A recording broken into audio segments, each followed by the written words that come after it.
अस्सलाम वालेकुम दोस्तों, welcome back to our channel find Urdu.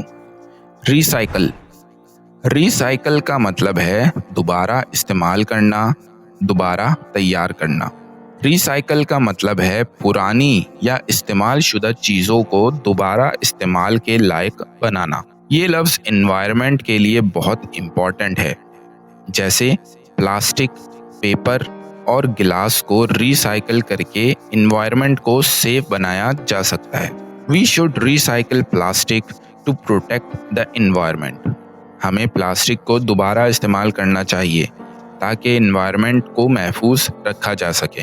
तो दोस्तों, रिसाइकल का मतलब है चीज़ों को दोबारा इस्तेमाल के लायक बनाना ताकि ज़्यादा होने से रोका जा सके और एनवायरनमेंट सेफ रहे। उम्मीद है अब आपको रिसाइकल का मतलब समझ में आ गया होगा। मिलते हैं नेक्स्ट वीडियो में। शुक्रिया।